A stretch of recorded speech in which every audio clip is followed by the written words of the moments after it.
करते हैं अगली खबर का। दिग्विजय सिंह को अब जल्द ही 2023 के विधानसभा चुनाव में एक जिम्मेदारी मिल सकती है, बड़ी जिम्मेदारी मिल सकती है।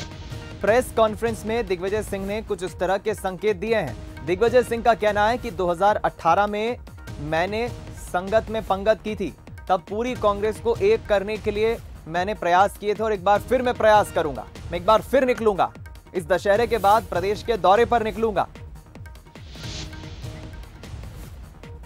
2018 के चुनाव में संगत में पंगत मैंने की कि नहीं की, और अब मैं पूरे कांग्रेसियों को एक करने के लिए इस दशहरे के बाद पूरी प्रदेश का दौरा करूंगा। 2018 के चुनाव में संगत में पंगत मैंने की कि नहीं की, और अब मैं पूरे कांग्रेसियों को एक करने के लिए इस दशहरे के बाद पूरी प्रदेश का दौरा करूंगा।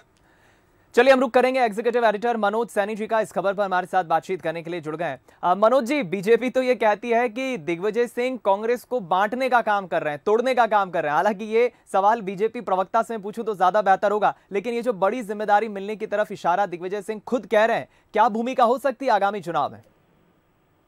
देखिए, दिग्विजय सिंह बड़े सीनियर लीडर है और सबसे ज्यादा आज भी यदि किसी का प्रदेश के भीतर वर्चस्व है तो वो दिग्विजय सिंह का है। वजह यही है कि 10 साल वो मुख्यमंत्री रहे हैं और हमने ये भी देखा, आपको याद होगा 2018 से पहले उन्होंने नर्मदा की परिक्रमा की थी।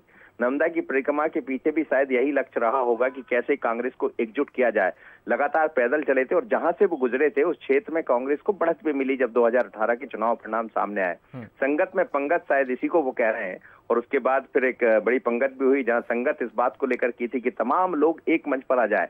वो कहते भी थे, और आपको ये भी याद होगा दीपक कि कुछ दिन पहले उन्होंने नीमच में ही कहा था कि अभी हम एकजुट नहीं हुए, एक मंच पर नहीं आए तो फिर कभी कांग्रेस की वापसी नहीं होगी। पर बड़ा सवाल यही कि आखिर क्या जिम्मेदारी निभाने वाले हैं, क्योंकि कल ही दिग्विजय सिंह और कमलनाथ की मुलाकात हुई है दिल्ली में सोनिया गांधी जी से, उसके बाद बात करके लौटे हैं, तो आज उन्होंने ये बड़ी बात कह दी है। तो निश्चित रूप से किसी बड़ी जिम्मेदारी की तरफ उन्होंने इशारा किया, लेकिन हमें जो लगता है भले जिम्मेदारी किसी पद की वो ना ले, पर इतना जरूर वो करना चाहेंगे कि कांग्रेस को एकजुट करें, और इसीलिए वो निकलने वाले। पहले भी उन्होंने नर्मदा की परिक्रमा करके यही किया था, और एक बार फिर दिखाई देंगे दिग्विजय सिंह दशहरे के बाद, जैसा उन्होंने कहा है। और अपने आप में कांग्रेस के लिए बड़े संकेत भी है, और ये भी समझ आ रहा है कि कांग्रेस 2023 को लेकर कितनी संगीन है और किस तरह से चुनाव लड़ना जा रही है। चलिए देखना अब दिलचस्प होगा क्या अहम भूमिका रहेगी दिग्विजय सिंह की। बहुत शुक्रिया आपका मनोज जी, हमसे बातचीत करने के लिए, इस खबर पर जुड़ने के लिए।